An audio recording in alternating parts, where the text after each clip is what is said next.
Thank you so much, Chuck, for being with me today on the WaveCapital's guest speaker series on relationship building in a team environment. You're my 56th guest, and I All right. really appreciate you being with me today. It's been 14 years since we last saw each other. We Mm, communicated a few years after via email, but when I was a desk assistant at the NBC News Bureau, working on the assignment desk, our mutual friend Jeffrey Blunt says hmm hello. Uh, you need no introduction, but for my audience and listeners at home, you were the former moderator for hmm NBC's Meet the Press for 9 years and had so many different platforms at NBC. And looking forward to speaking with you today. How are you?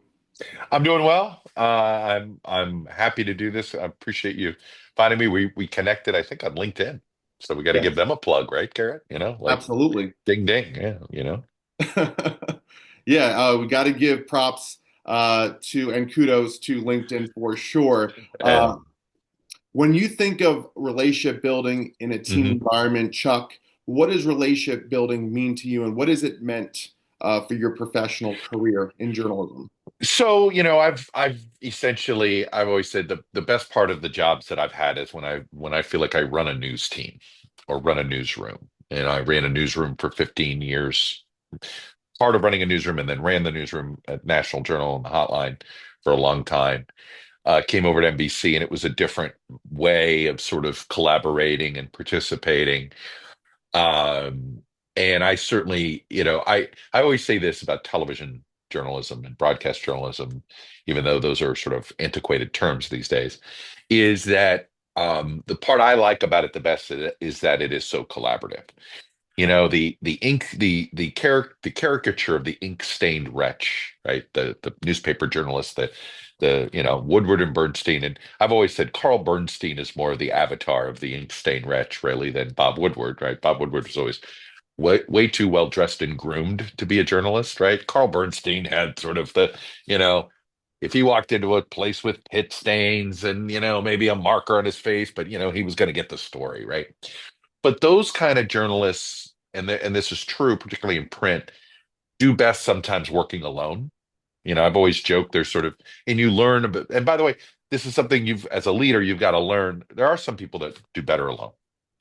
Um, but they may not make the best teammates if you're trying to do collaborative journalism, and television is collaborative journalism, right? You cannot do it on your own. We see more and more people trying to do things on their own. I've gone a little independent, but I got a huge team that's helping me, to get stuff on socials. And, it's not as big of a team as NBC, but it's a team because it is collaborative. Someone's got to edit. Someone's got to, one person can do it, um, but it's not as good. You want to bounce ideas. You want all sorts of things. So, um, I was thinking about this. And I certainly have, I think, some tricks of the trade that I've always used. But the biggest thing is in order to, the if I were to say like, what's the one piece of advice I'd give to somebody to try to create a collaborative environment is treat everybody on the staff as an equal.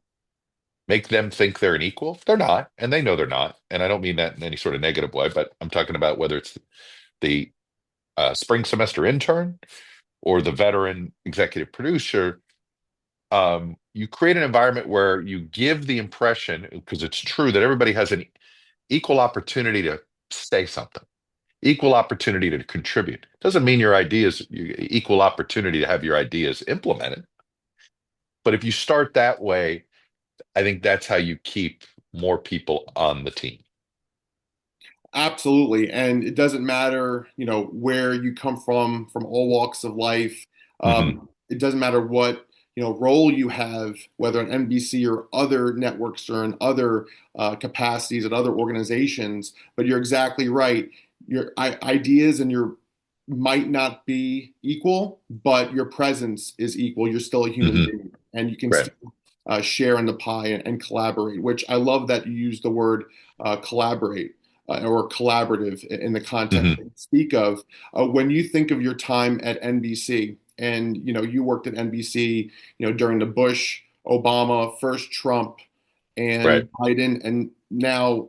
Yeah. we're experiencing the second Trump administration, I feel that relationship building, which I like to say relationship building is the essence of humanity, it's a lost art now. I think in government, in our everyday Yeah. life, in the world, and I think that we're seeing a hemorrhage. I hate to use that word, but a hemorrhage in terms of not having relationship building at its best in every capacity or in every situation that we face every day. Well, I think we have two challenges that I'm going to be glasses half full on you on this, in that I think we're working our way out of, right? One was COVID, right? And the sort of forced isolation, the forced do it yourself. But I'm going to put a pin in that in a minute.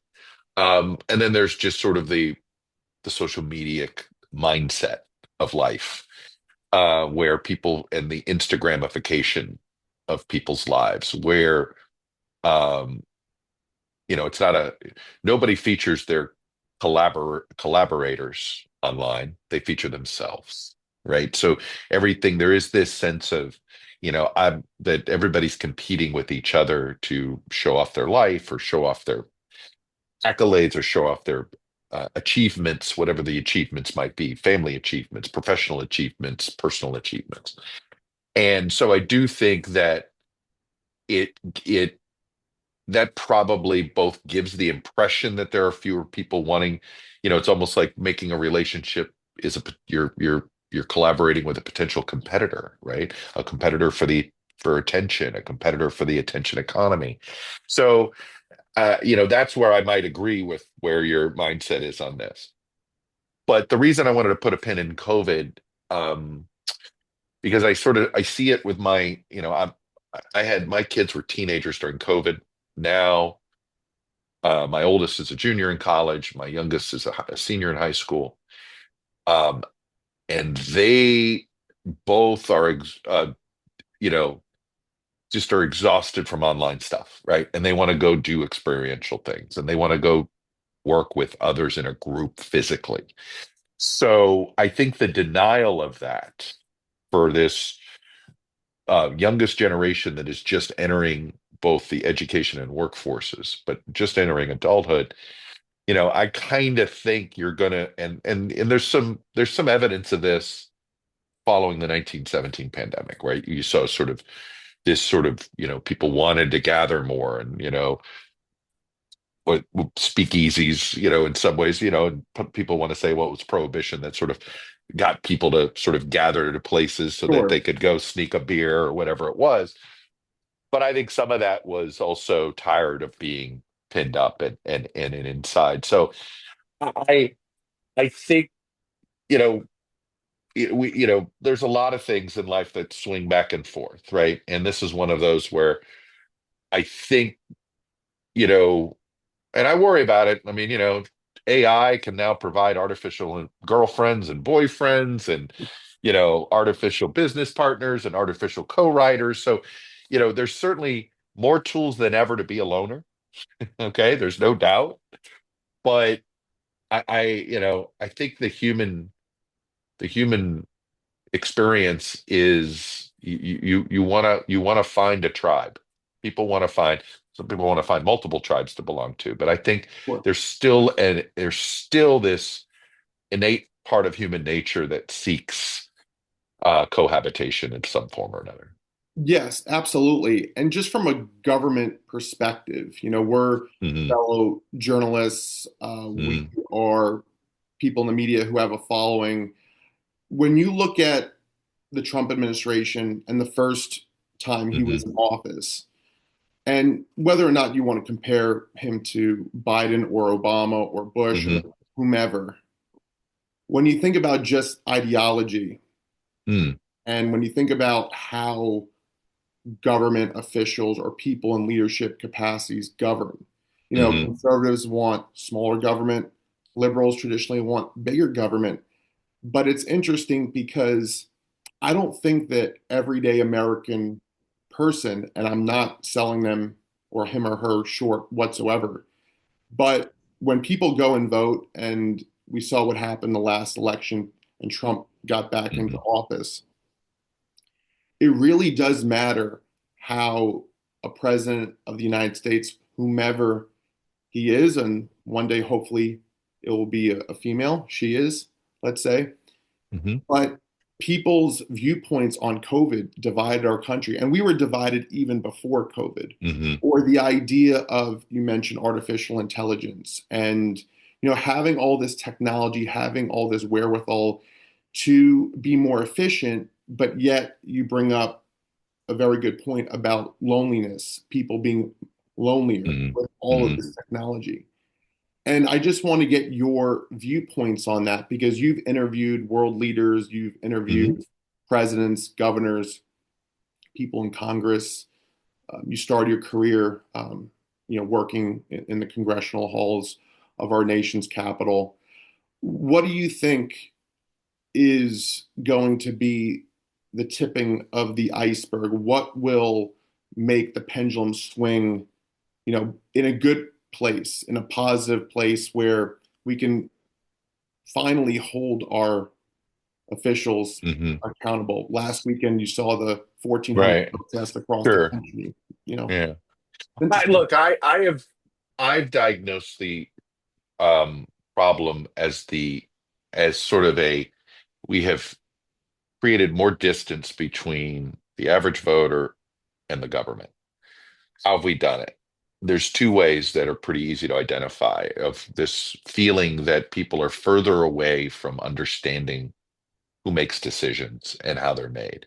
One is we have too many political journalists in Washington and not enough everywhere else.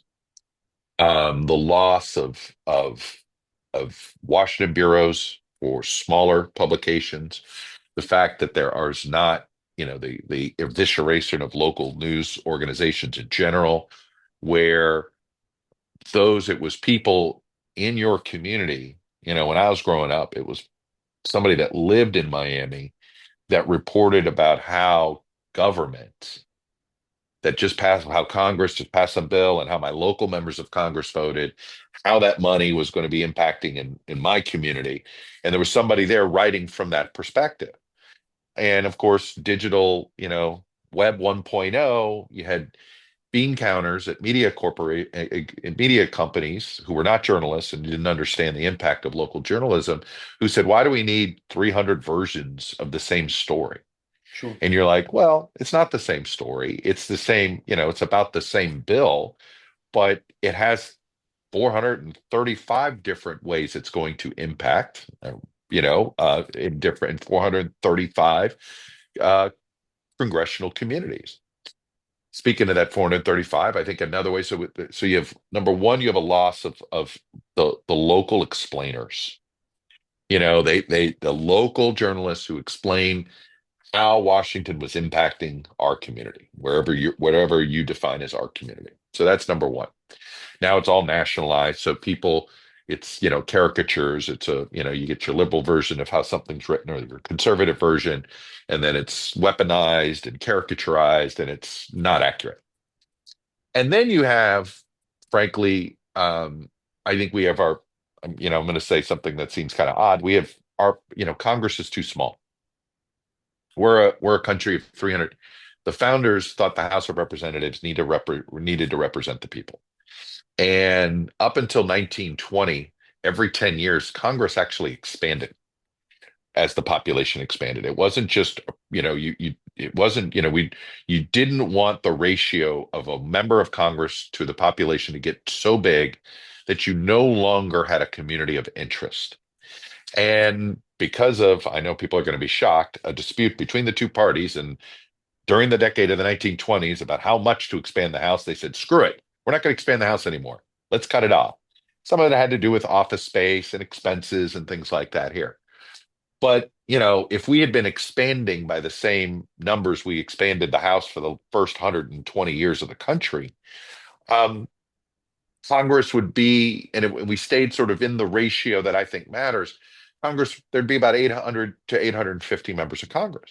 Right. Now, why would that be better?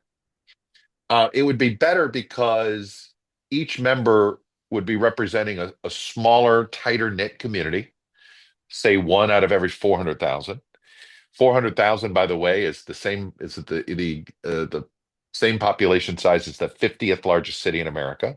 The Sure. 50th largest city in America is Arlington, Texas. And if you think about Arlington, Texas, it's a suburb of Dallas. They should have one member of Congress, right? Like they Yes, should, representing Arlington, Texas's, interests in the U.S. Capitol. of course. Right now, it is twice that size. So you have members of Congress. When a congressional district gets too big, they no longer have to represent the entire community. They only have to represent the part of the community that gets them elected. Yeah. And so if you expanded the House, you'd shrink that congressional districts, you'd make gerrymandering less necessary. Not to say it wouldn't happen in some places, Hmm. but it would be less necessary. And you'd get a little more diversity of people that would become members of Congress because they would be coming, you'd have, more is more. Um, and oh, by the way, you'd actually uh, correct the inequalities in the Electoral College. Yes, it would correct the inequalities of the electoral college, and I think you make really good points. I think that we need more representation because of the fact that, when you have 340 million Americans plus, Yeah. there's not enough representatives and senators.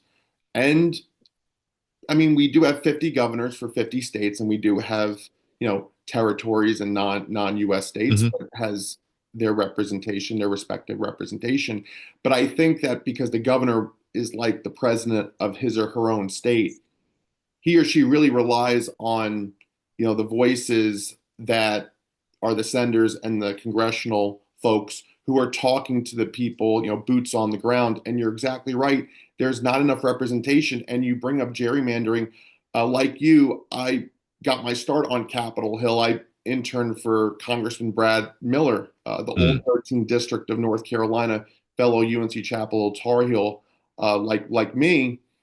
And because of gerrymandering, he was no longer able to serve in the 13th district because Republicans had, moved the districting around because of Right. But if they gerrymandering. had 26 districts, which essentially what I would be advocating Mhm. in a North Carolina 26, 27 district, Sure. well, then you wouldn't have these crazy that one district that like straddles I-85 at one point, and you have in order to because they were trying to create an identity group of interest, because you wanted to make sure, North Carolina had a large enough population, they should have at least one, if not two, majority minority districts, right? With the Voting Rights Act. Guess what? If you doubled the size of the House, you might actually triple the number of non-white men that would actually get into Congress because the barrier for some communities because they'd have a district that was their community, you know?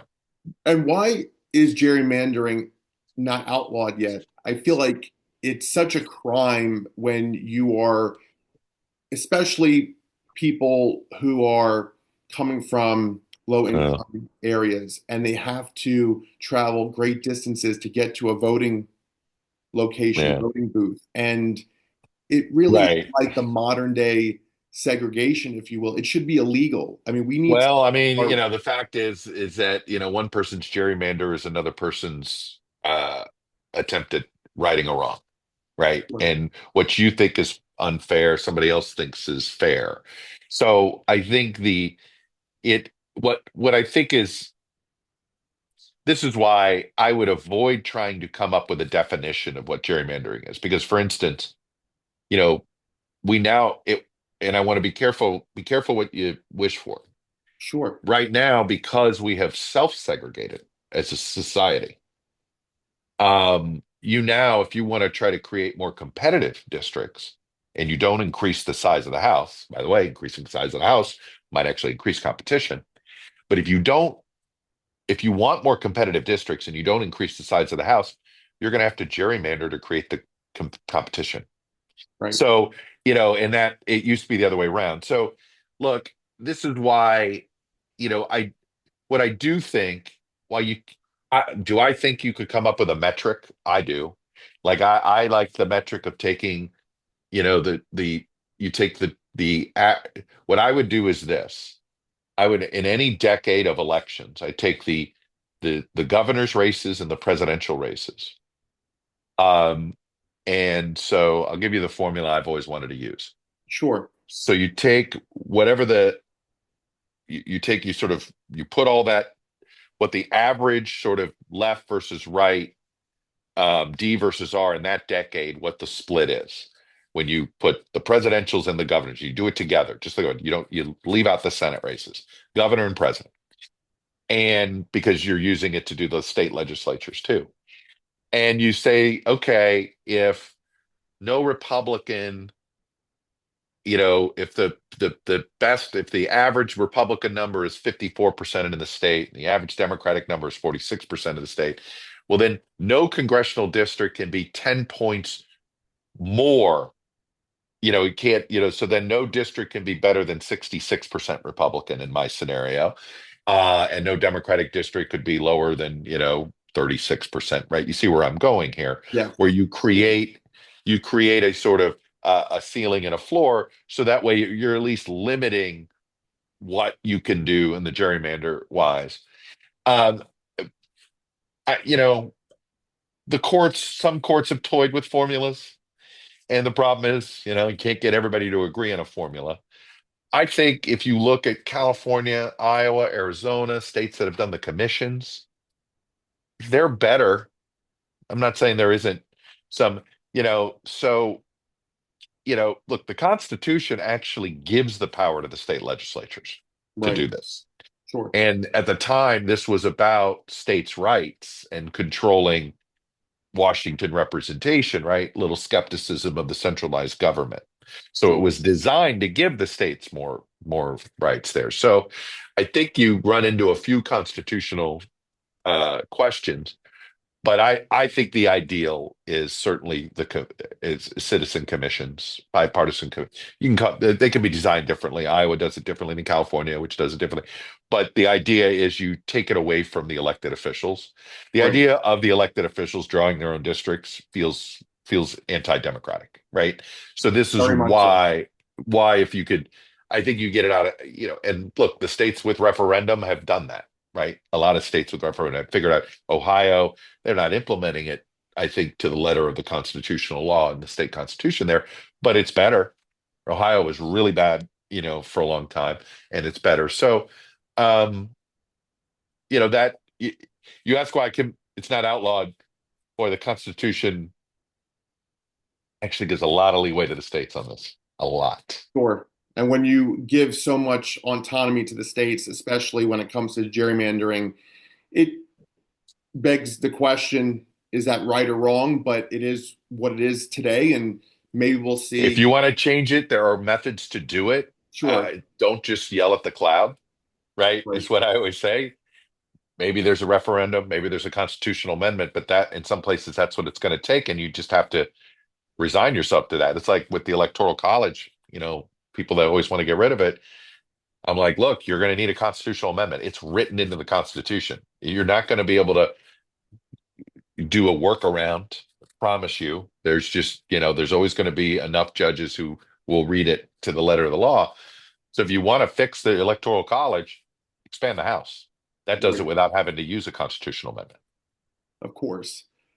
And to your point, when you think of just the nature of our elections and how social media, switching gears, how social Hmm. media has shaped our elections. I mean, when you think about someone like Elon Musk with his money, 270 million plus to the Trump Yeah. campaign, and when he tweets, or in this case, it's now called X, formerly known as Twitter.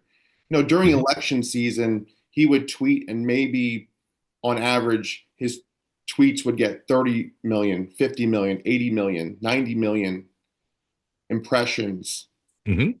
per post. And that's shaping the American populace, the voter You mean bloc. like Rupert Murdoch controlling the editorial board of the New York Post, right? Sure, Yeah. This is exactly on right. another level. Yeah, this is on Right. another level. Yeah. It's another level. And so, as we know, that's could very well be seen as anti-democratic as well. And certain networks, not to name any, but I think where I'm going with, one or two in particular, because of the messaging and pushing one particular candidate like a Donald Trump, let's say. Yeah. Right. When the leader now of the Republican Party, who is strayed away from traditional Reagan conservative values. I mean, look at tariffs. Reagan was anti-tariffs Hmm. for the long term. He didn't feel that was the way to negotiate with our Hmm. allies, even countries who were seen as our adversaries. I mean, China is not necessarily an ally. They're probably not in the same category as Russia because we still have free trade with China, and they own a lot of our debt, and Sure. we buy a lot of their stuff that they send to us. But when I was reading today, 145% tariffs on China, and I know that Mexico, Canada, 185 countries, tariffs, and they're not backing down from one man. I saw your post on LinkedIn, talking about President Trump. Who's gonna blink, and it seems now with another 90-day pause, right? Right. Where's the negotiation? There Right. isn't any, right? I mean, you can't Well, just I mean, that's the look. I mean, you talk about, let's go back to the theme you've been trying to hit on here, which is collaboration, right? and That's relation not building, that's not Donald Trump. Donald Trump right? lives in a binary world, right? He alone can fix it. He famously said in his inaugural address, right, or his acceptance, excuse me, his first acceptance, Republican acceptance speech, I alone can fix it. And he's Mr. Executive Order because it's him that gets to do it. And I've done this, and in some ways, I've always said the reason why he likes tariffs so much is just it puts him universally in the driver's seat with everybody. Everybody's got to come to him. It's very much like and I do compare it to sort of a stereotype of the mob, right? You get the mob would come into a downtown block and maybe come into a restaurant and said, "Hey, good news. I'm here to provide you some security." Well, we don't need security. What do you mean? You don't want security? Well, we're good. We're fine. Oh, so you're not going to pay us for security? Okay. And then the next morning you come into your place of business and there's a shattered window, somebody broke in. Then the guy comes back and he says, "Oh, shame what happened. I'm guessing you need some security now, don't you?" And you've got to pay your tariff to to the mob boss. And it becomes this sort of, it's a mighty nice economy you got there. It'd be a shame to see something happen to it, Vietnam. And so I do think that he likes this because it allows him to be universally in control. So you ask sort of how do we get out of this?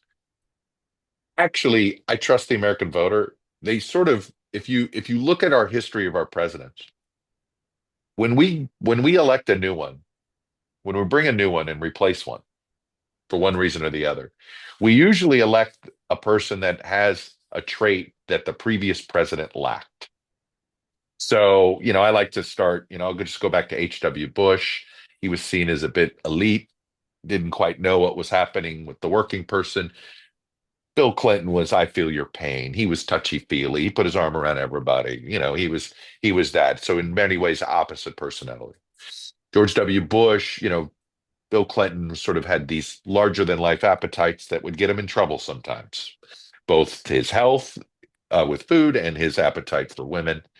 Um, George W. Bush was going to restore honor and integrity in the White House, right? Barack Obama, what was his best trait? I think that people liked is that he didn't see everything in black and white. He saw everything in gray, that there was nuance to everything. Well, George W. Bush was Mr. There's good and evil, pure and simple, right? Black and left and right. Right. Um, Donald Trump, a blunt forced actor.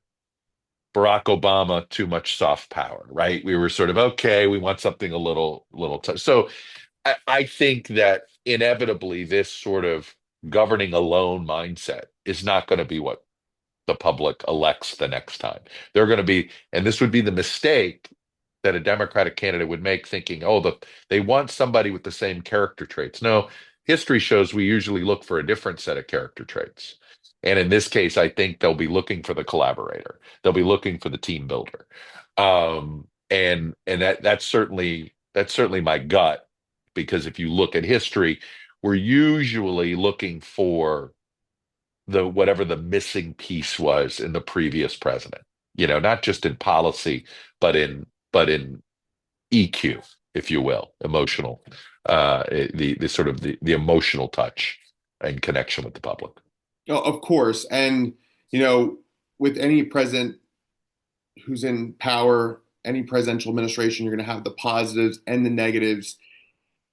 But with, President Trump, I don't think his voters or people who voted for him didn't think the tariffs were going to come this fast, this quick, Hmm. Right. and this protectionism type of mentality and taking that, blunt force object and trying to smash Well, I capitalism. think I don't think a lot of people understand how tariff regimes work, right? And I think and this is, you know, and if you, and look, it's not like we teach economics 101 in high school. And I don't mean that as some sort of, this is, and it's unfortunate, right? And that I think there's a lot of, but I do think people are going to learn the hard way, right? Yeah. How tariffs work and how they impact. And the irony is that when you start to look at the history of violence and of how wars get started, there's usually two reasons wars get started: religious disagreements or economic disagreements. Yeah, absolutely. I mean, both are very powerful, and because they're not just, in my view, disagreements, they're divisive tools, if you Yeah. will. Look, I thought Jim Fallows Yeah, described what tariffs are. Tariffs tariffs are the equivalent of having a nuclear arsenal. You don't ever want to use it, right.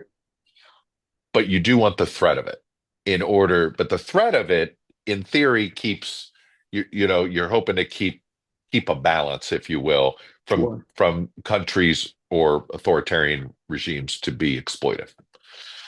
Is it concerning that for the first time in history, that at least publicly, if we can go back in time and private Hmm. conversations behind closed doors, but we've never had a president of the United States who's thinking about, hey, we're going to take back the Panama Canal.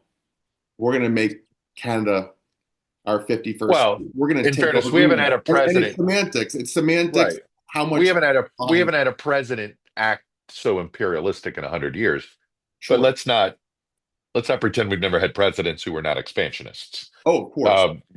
Much of the 19th century was presidents who, there's if you want to, there's a couple of little great anecdotes about in the uh, the most recent, and I'm blanket, Ron Chernow's biography of Grant. And, the Union Republicans in Congress after the Civil War were on the march to basically get the Brits to hand over Canada as reparations for helping the Confederacy. Mm. And that was a serious effort. Grant was obsessed with making the Dominican Republic an American outpost because it had the best deep water port in the Caribbean, and he really wanted to turn it into a port, a navy. We were just beginning to have a navy after the Civil War, and he saw that, and he even contemplated making it the 51st state, or not. We weren't at 50 then. Trying to turn it into a state. And that had gotten, so my point is that, and we know McKinley, we know we got Puerto Rico and the Virgin Islands, that all came about there. So President James I K. Polk, yeah. another So president too. right. Speaking of expansionism, yeah, not the biggest hero in Mexico, that's for sure. Um, but it actually tells you, Donald Trump is sort of stuck. And you talked about the Reagan Republican Party. He really is a throwback to the Republican Party of the late 19th century, early 20th century. Because back then, so the Republicans have always been essentially wanting to be the party of business. It goes back to the late 19th century. But back then, business wanted tariffs because we didn't have air cargo, right? It wasn't easy to move goods around the world. So it was all about protecting our economic turf, if you will, and protecting our businesses. As as we globalized with travel, where air travel and all of that stuff, well, then it also opened up shipping lanes and with all these things. The building of the Panama Canal was part of this, the building of the Suez Canal, right, to speed up this.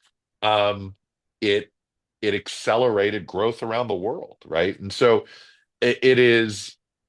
I just don't know. You have to roll back the clock for Sure. this tariff regime to make any sense. And I think, one of the things I would caution my friends in the MAGA right is it isn't just Americans who have unalienable rights. Um, all humans do.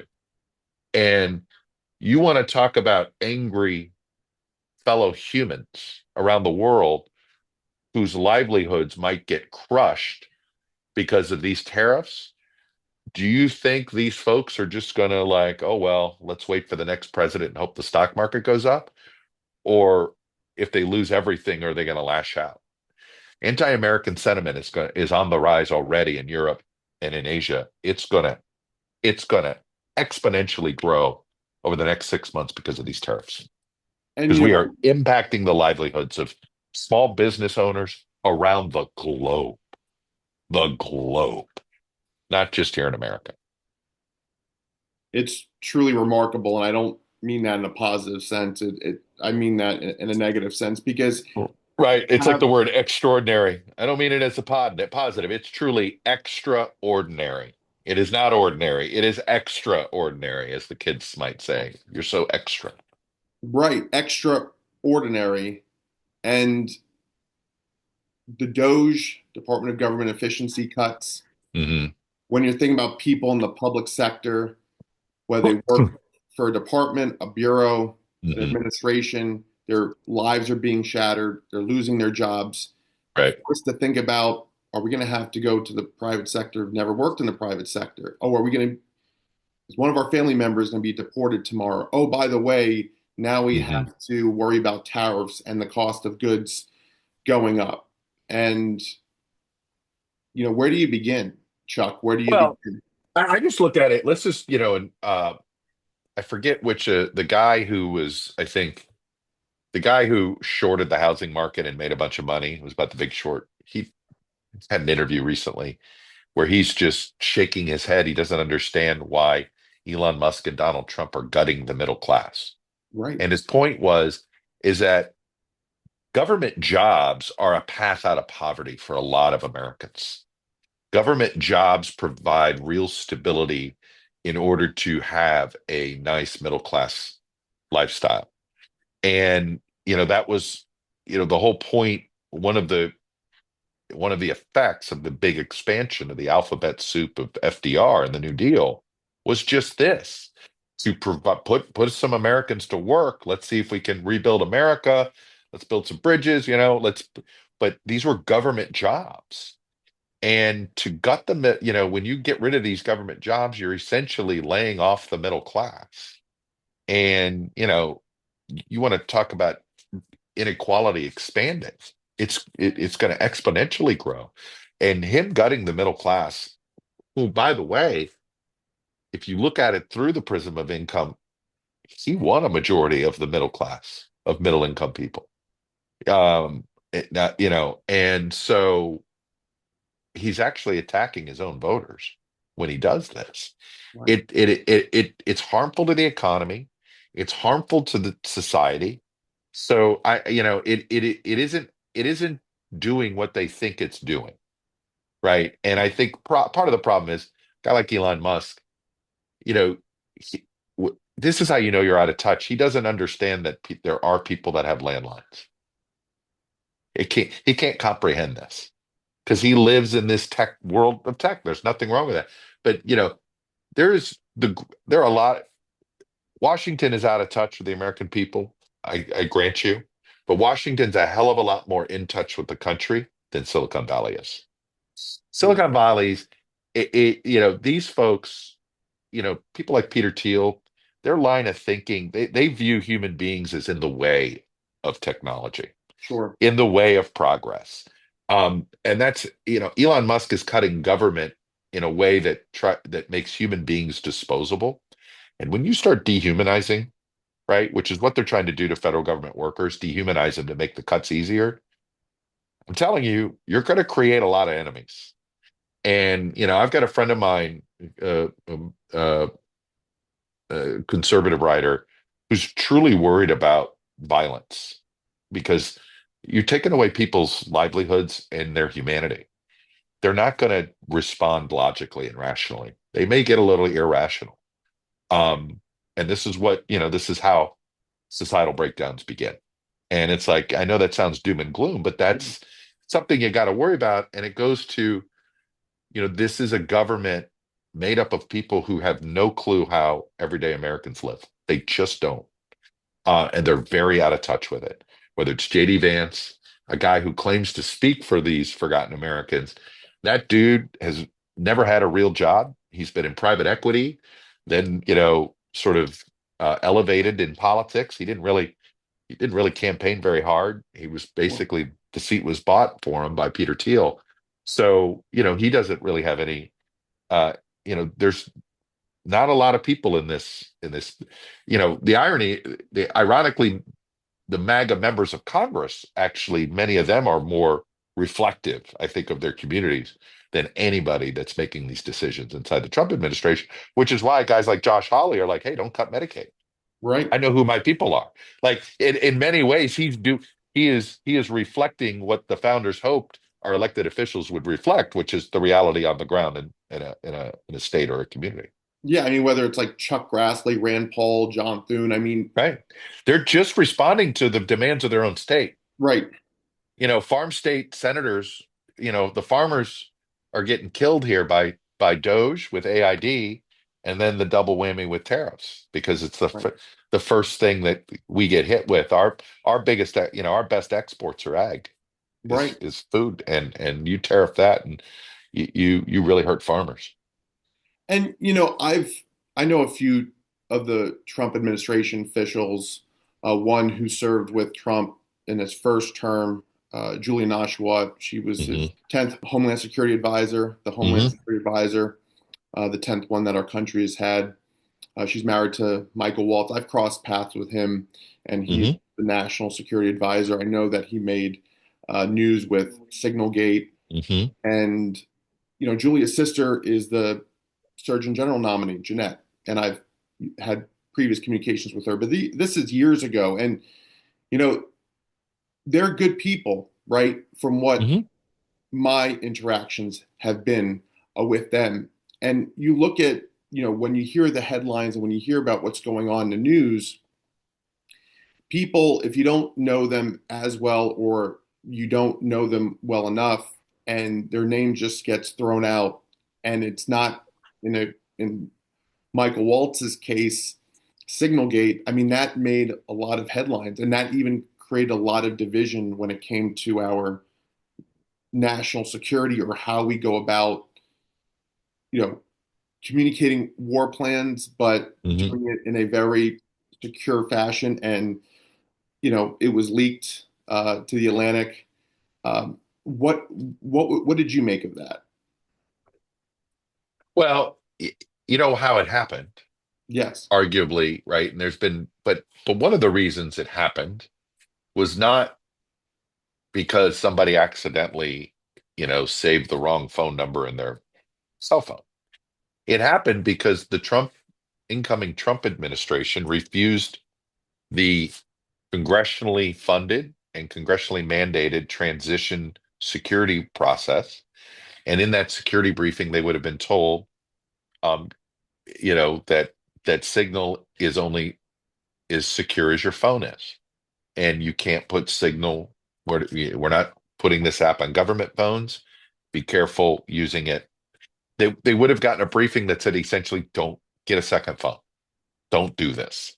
But they refused all these briefings, right? Because Trump hasn't, one of the biggest things that we have not fully, I think, that the country hasn't fully consumed yet, but I think should be painfully obvious, is that Trump 1.0 was filled with patriots because Donald Trump didn't hire them. Mike Pence and Reince Priebus hired them. And they stocked the administration with competent people who knew how to run agencies. And you just look at it, whether it's Jim Mattis, whether it's Rex Tillerson, whether it was, John Kelly at DHS. They got people who had sort of some bipartisan credentials, respect. It was they stacked the government knowing, hey, you got to be competent. Well, Donald Trump viewed all of those people as traitors, right? These were because many of them were alarmed by his behavior. Many of them ended up, right? Look at he's signed executive orders now to launch investigations into people he hired. Okay, I mean these are his appointees from the first term. Now he is surrounded by, he has eliminated anybody who offers any sort of dissent, right? He has pushed them all aside. So it is, and even there, you do have some people trying to dissent, but they do it in this, wow, well, this has always been the plan on tariffs. He is such a genius. He's operating on a different level, the way the Treasury Secretary or some of the others are trying to describe it. But Trump 2.0 has none of the checks and balances that Mike Pence and Reince Priebus um, uh, insisted upon when they were looking for people to fill the cabinet. So it is a radically different character test. There was a little bit of a character uh, uh, um, test, if you will, I guess is lack of a better word here, where Donald Trump just cares about one thing. What has this person been loyal to my movement? And if they haven't been loyal, have they appropriately apologized for their disloyalty? Right? JD Vance was a huge Trump critic, right? But he's on his good side because he says, "Oh, I was brainwashed by the left," right? So that's an acceptable way to sort of pay tribute to dear leader. And I think this is what more and more people are going to realize, because he's not asking for professional input on how to put a tariff regime in. There are, his goal is something I think a lot of people agree with. Let's bring back manufacturing, more manufacturing of bricks and, some of various industries. Let's see if we can bring some back to the United States. But how you would do it, there'd be a sort of there'd be an incremental way you would increase tariffs, or it'd be carrots and sticks that you would be using. There was a pretty good uh, op-ed in the New York Times earlier this week from somebody who's supportive of Donald Trump's ideology on this, but sort of had a more methodical way of how you would do this. Right. And so I think to bring it back to your initial point of this podcast, which is, if Donald Trump were a collaborator, we wouldn't be in the mess we were in. It's But Donald true. Trump's not a collaborator. And He's that's the just not, thing. and he never will be. And you know what? There is a group of people who don't. Not all Americans want somebody who will behave more like a prime minister. There are Americans that want to be told how to live. And Donald Trump doesn't, so this is a different version. He doesn't believe in small government or big government. He believes in strong government. Right. And And strong that, and that, government. and Yeah. and it borders on socialism. That's the irony here. He is arguably the most. We haven't had a president advocate for this kind of of influence on the private sector before, which one could argue is socialism. And socialism on his terms, right? Because you just said that's the irony of it. And I also think of, a traditional Republican Party, smaller government not infringing on people's rights. Careful saying traditional. I really think that. I think what you're describing is the Republican Party from Eisenhower to Romney, Sure. which in the history of the Republican Party is not barely half its history. Sure. For just as long, it's been a Republican Party that's actually been a protectionist party, a bit xenophobic, a bit nationalist. So I just guess keep that in traditional in mind. the sense of 20th Yeah. century traditional. Eh, Because Right, which he's very much like a because populist like Andrew I have Jackson. I make an argument. I think one of the things we have to be mindful of is it's possible what we're all lamenting this, we're throwing away the sort of the 80-year leadership structure that we helped build and create that made America the envy of the world. Yeah. Um, but that period of relative lack of polarization, right? If you look between Eisenhower and Romney, let's just go to the 20th century, between Eisenhower and the election of George W. Bush, counting that election, we only had three elections decided by 5 points or less in that 60-year period Sure. versus the last 25 years where every presidential election we've held in the 21st century has been decided by 6 points or less. Yeah. So, um, for whatever reason, I think it's the Cold War, but it's possible what you're describing as traditional is actually the outlier of American history. I It's see your something to think point. about. Yeah. No, I definitely see your point. And when you look at the election of 2000 and how really the Supreme Court, Sandra Day O'Connor really, pushing for George W. Bush to get the nod to become president. I mean, that's what I've read, that she had the deciding, I guess, if you will, And when it's five number. four, there's a lot of people in that five that can be considered the deciding. The assumption was that she would have been the most least likely to have been on the right side of the aisle. So she gets probably outsized coverage for her vote. Yeah. And that would have changed our 21st century political landscape if we would have had Al Gore for 8 years opposed to George W. Bush for 8 years. That's okay. You never know. We probably only have Al Gore for 4 years because I Yeah, don't know if we would have gone 16 years of the same party. that's true. There's a lot of, I've done that what if scenario. I do that every at the end of every year with the Toddcast. I come up with three or four what if scenarios, butterfly effects, right?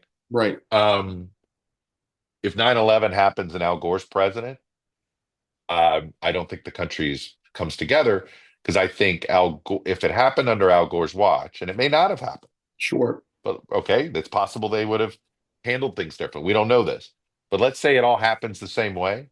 Sure. Gore would have probably had a lot more of holdover Bill Clinton national security advisors, Yeah. and there would have been a lot of people going, "Oh, you guys have been dropping this ball for 6 years, Right. not 6 months." Right? George W. Bush got a pass because he'd only been in office 8 months. Right. Had that happened and all those folks had been privy to intel for a 5 or 10 year period, right? So my point is that it isn't as clean as you think. Sometimes you make Yeah. one change and you don't know, like it could put us on a totally different path. We probably don't have Barack Obama as president. Right. Or if JFK Jr., God rest his soul, if he didn't Maybe he pass lived away. and he ends up, who knows? Right. Right. Yeah, this is the beauty of alternative history and butterfly. And the reason I love thinking about those things is because it actually makes you think about the actual history and understanding that things happen not for one reason, but for a series of events. I'm the same way, Chuck. I don't know if you've seen this I've watched it on YouTube many times, but to your point, when President Clinton, now at that time former President Clinton, because it was just during the Bush years, the W. Bush years, it was probably mid 2000s. He's being interviewed by Chris Wallace on Fox News, and he felt that Bush, and as he referred to them as neoconservatives, that if they would have carried out the plans that the Clinton administration would have or had drawn up, according to President Clinton, probably could have avoided 9/11, had more eyes on bin Laden then. And also, because of the Florida recount, this is what I've also read, interesting to get your thoughts, because there was a delay in transition and it extended the election cycle, it Yeah. allowed our national security apparatus to be vulnerable to prevent most likely Oh, 9/11. that is very true. And in fact, you know, to the credit of the Bush administration, Andy Right. Card, Dick Cheney, these folks, Right. you know, the transition from Bush to Obama's to this day is probably the best transition we've ever had Yeah, I would agree. on national Of security handovers because of course. because they realized how vulnerable. And by the way, that handover the success of that handover saved a lot of lives because there was a huge national security threat during the Obama inauguration that was snuffed out. Yeah. And without that kind of cooperation, I don't know if it is. And it was a big deal, obviously, that Hmm. under Obama's watch that Osama bin Laden was captured and killed. And that was a unifying moment for Americans to come together, whether you were Democrat or Republican, Hmm. to be able to give credit for both administrations. Hmm. Bush as equal as Obama because both administrations played their respective parts for that to occur. I always Sure. think of how is it that there must have been a void that just was not filled in the Republican Party when Romney lost to Obama in 2012. I mean, Right. we're talking about within a few short years, Trump is the leader of the party, and Right. was Romney's thinking, "I'm not going to run in 2016," or why weren't there other? And I don't want to use the word traditional because it's not. It's the to your point. Sure. It's not the non-traditional outlier of the Republican Party because It's it's not possible. Right. Eisenhower to Bush, but where was guys like a John McCain or Mitt Romney? Not them particularly, but Well, actually, I who, have an easy who do you answer for think should you. have stepped up to avoid a Trump if you had to guess? Oh, well, how could we avoid it? That's always, there's Yeah. a how do we avoid Trump? Well, um, Or I mean, in that perhaps particular case, it could have been Hillary right, versus Ted right, but Cruz. I mean, Ted Cruz right, was right there, there's no sure. But I think sort of the populist moment happened because um, the government let the banks off the hook and let too many people get foreclosed upon. I mean, I think Or- the mistake of the Great Recession was under responding, yeah, right? We under responded financially, and there was some sense. Look, there was political reasons for it, sure, sensitivity toward how much money was going to be the bailout. Notice we didn't make the same mistake with the pandemic. We probably right, threw a little too much money, but if you ask me, what's better? What's the you've got to take you're going to have to take some medicine. Do you want it to be recessionary or inflationary? I'll take inflationary every single time because at sure, least I have money in my pocket. right, With recession, I don't have money in my pocket, period. So it doesn't matter how much things cost. I'm not going to have any right, money to buy anything. right, So it's pretty clear with that. To me, there's a lot of ways you ask yourself, how could Trump have been avoided? That's one, right? Had we had more Old Testament justice for right, the bankers, to show that there was, had we had a program that essentially protected every house with a mortgage of 500,000 or less, no foreclosure period. right, That should have been the policy. right, We're bailing out the banks, but we didn't bail out the homeowners. Think right, about that. What the F were we thinking? It was right, just a terrible, you know, to Tim Geithner's credit, I read in a book very recently about sort of after action report about that, where he said, because they it worked. Okay. I mean, they solved it. They kept the economy from it all worked, but they didn't understand the political implications. They looked at it like they were saving the Mexican peso, like they did in the late 20th century, versus actually realizing that there's after on effects, right? yeah, And this Geithner admitted, he goes, I wasn't an elected official. I didn't fully appreciate this. I was looking at it just from I've got to make sure there's not a run on banks, and we've got to protect the financial system, which they did, and they did it, and they succeeded, and we got most of our money back from these financial institutions. It right, actually didn't cost $800 billion. It cost about $150 billion. But um, so I think there was that. Um, if you read the McKay Coppins book on Mitt Romney, hmm it's terrific in understanding it's Romney in real time watching the Republican Party change. yeah, And I think in that sense that you have look, It's been a little bit cultural. It's a different party. It's a different set of voters. Many of the people that voted for Trump in 16 voted for Obama in 08, and they voted for him for the same reason. Right. They wanted change and they wanted somebody that we don't normally see in a White House. So the first time is, I think there were people that maybe that some people would have been surprised that they voted for an African American, but but they did it just they voted for him for the very reason, hoping that would shake things up. That hey, let's bring in new perspective. Donald Trump was an, in another way a version of that. Right. So I do think that neither party fully appreciated the demand. I mean, so what did the Republican Party do in 2012? They turned to the son of a former governor. I mean, you know what I mean? Like Right. part of the air, a Sure. prince in one of the royal families. Who did the Democrats nominate in 16? A princess from one of the royal families. I mean, you could, if we were royal families, that's what that would have looked like. Right. Princess Hillary and Prince Mitt, right? Right. You know what I mean? Instead of realizing that, hey, the Democratic Party grassroots said, no, no, no, no, no. We're done with that. We want this new regime. Right. I think, I think Obama uh incorrect assessment that Hillary Clinton was the best candidate for president in 16 also helped contribute to the election of Trump. He didn't realize his own. I understood why he thought she was qualified and Right. why she had earned it, but he failed to account for how important it was that the voters wanted this. Right. And She had here, the correct resume. right. And if you were interviewing with a board of directors, she'd be the CEO. Of That's course. not how this works. Right. And I think there was division, what I've read, division in the Obama Biden White House Hmm.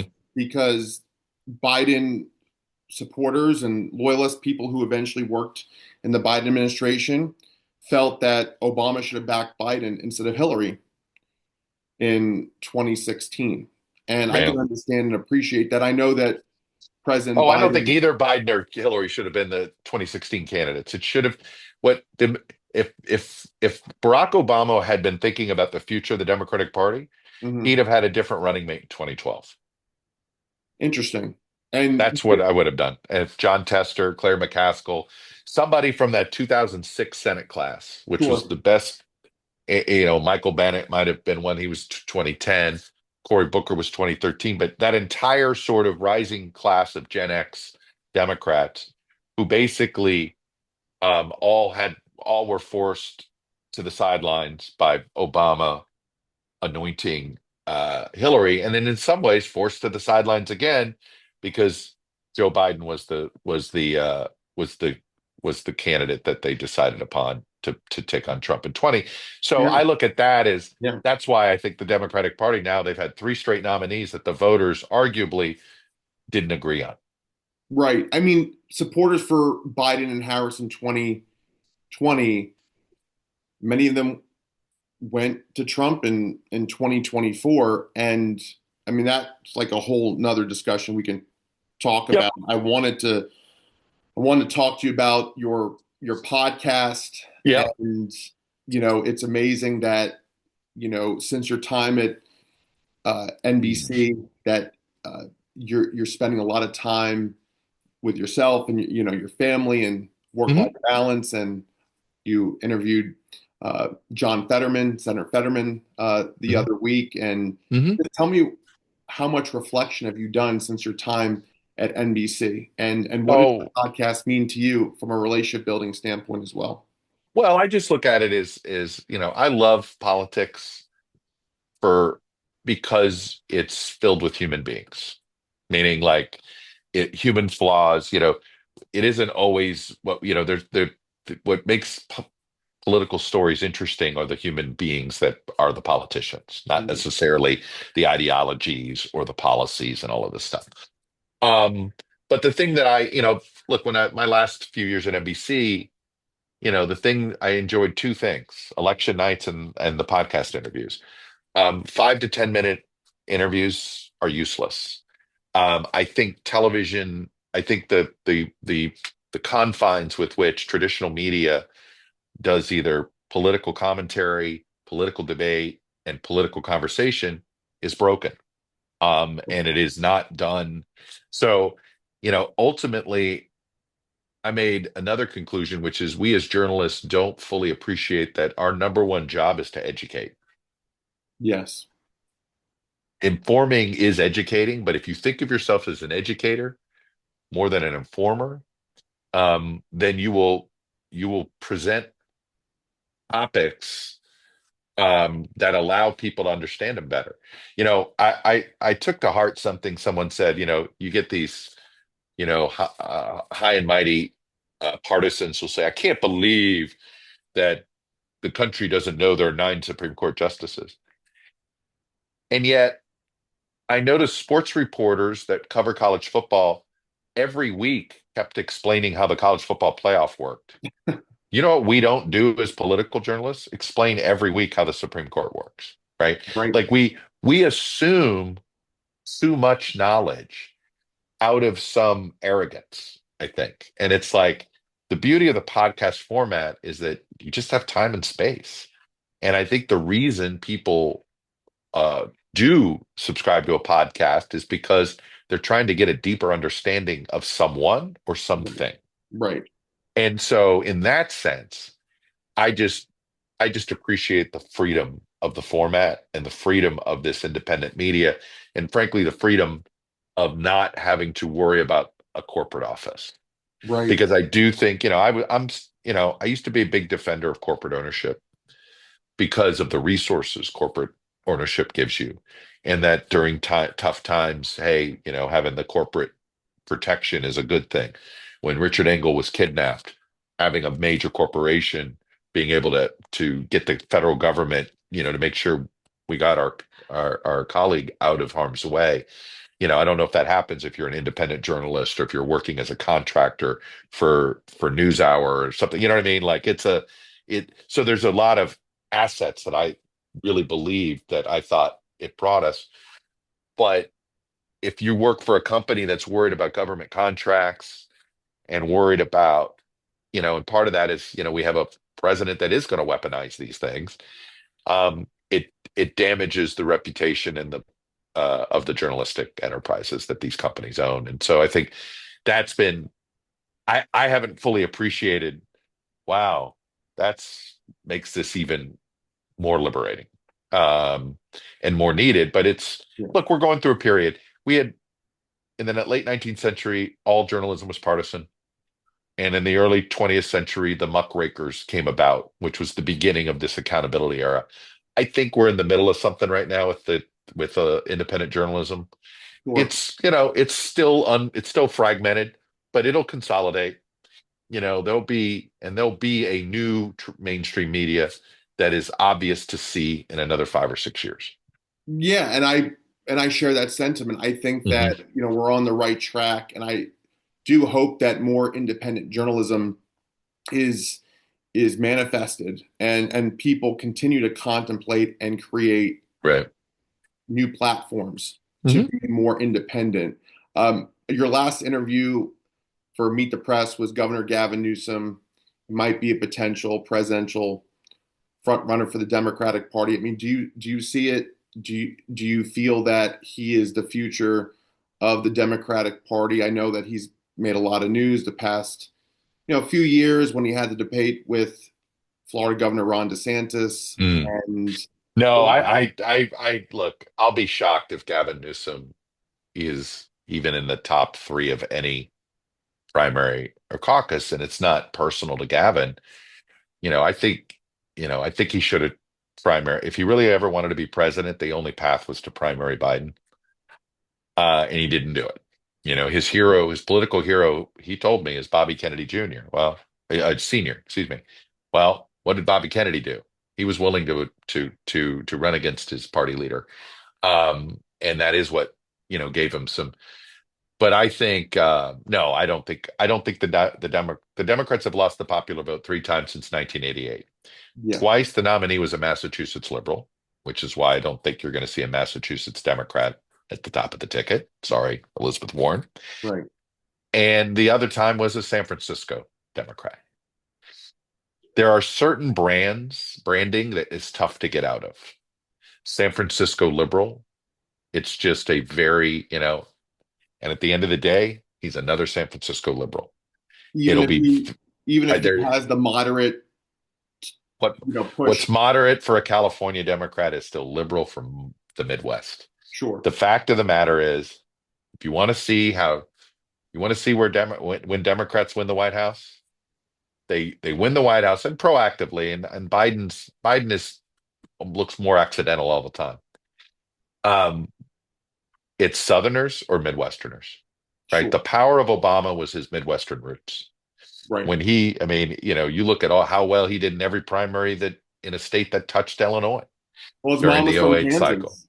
That's right. But he also had a Midwestern temperament. It wasn't just being from the Midwest, he had the temperament of the caricature of a Midwesterner. Jimmy Carter and Bill Clinton were very much Southerners. And everything that meant. They understood the culture of evangelical religion. They understood the culture of religion in general in the South, but also the food and the music, right? They felt it, and Southerners are do very well in the Midwest. So I'm, if you're asking me where, if Democrats want to win, go to the, Midwest and South. Um, but no, I think, you know, I think a Wes Moore is more likely to be the nominee than Gavin Newsom if you're Sure. going to go down that road of governors. But I think it's also just as likely that the eventual nominee is somebody we're not talking about yet. And that's a very fair Yep. point. That's a very fair point. And Kamala Harris, Vice President Kamala Harris, she might run for governor of California. Not trying to speculate. I mean, I know that there's some things reported, but nothing, concrete. I think that it's still too early to tell because, she probably has aspirations again to run for president, but I don't know. If I were her, I'd either focus on running for president again with an "I told you so" campaign. Sure. I'm skeptical that would work. I certainly wouldn't run for governor. I would not want to walk in the same path Richard Nixon walked in. Right. I don't think that's healthy. Or you don't have to run for anything in 26 and 28, and you sort of help the Olympics in 28 in LA, you help rebuild LA, you become sort of above politics for a while, Sure. um, and you show back up in 2030 or 2032. Yeah. What She's would young. She's got plenty of time. Yeah, of course, of course. She definitely has plenty of time. How are we on timing? I got to get going. Okay. Yeah, yeah. I gotta hard out here in a couple minutes. Okay, perfect. So I'll just ask you one more question and then we can Great. sign off. Your favorite interviews, not to be Oh. broad, but if you want to just pick just one So I always interview that, the one that was the hardest and the one that I was the proudest of was an interview I did with Dick Cheney hmm after the so-called torture report came out. hmm And the reason I love the interview so much is the behavior of the former vice president. He thought it was important that he come on.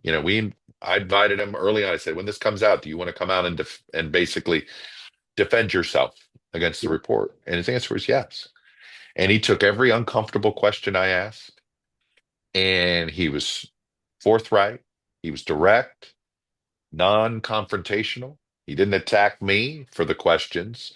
He might have attacked the report, and he explained himself, but it was one of those where I think no matter which side of the argument, argument you were on, whether it was torture or not, he explained his rationale.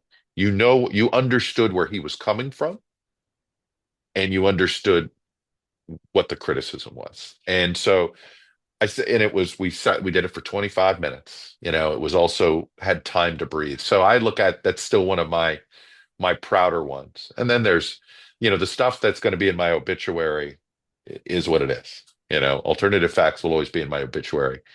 Um, that's and it will more importantly always be in Kellyanne's obituary. So that's what they're gonna. I Sadly, it turns out to be the most prescient episode of Meet the Press probably we've ever had Right. because it And it it ended up being the symbol of an entire political movement, and the foundation really for this political movement that has hijacked the Republican Party. But I would say those are always the two. The one most people remember, and then Cheney is always the one that I'm proudest of. Well, thank you, Chuck. All right, my friend, I want to thank you for all this time. It's you great got to it. reconnect. Love the discussion. Hopefully, many more to come in the future. Okay, And man. we touched upon so many interesting topics and very There you go. introspective. Very Excellent. introspective. Always Uh, fun. every any final few words about relationship building before we sign off? It's one other good word of wisdom, right? Besides, giving everybody equal access to critiquing is don't assume motive. Sure. Don't assume somebody's motive. Take their point of view seriously, but don't try to figure out why they have it. Just focus on their point of view. If you start worrying about motive, people get more defensive. I love it. I love it. I think those are great words of wisdom. Thank you so much, All right, Chuck. brother. Really enjoyed it, my friend, and I look You got it. forward to this All right, Joey. airing on Monday. Good. All right. Let us know. We'll help All you right. promote it. All Thank right. you so much for promoting it. Thanks, Take Garrett. care. You got it. Enjoy Bye the now. weekend. Bye bye. You too.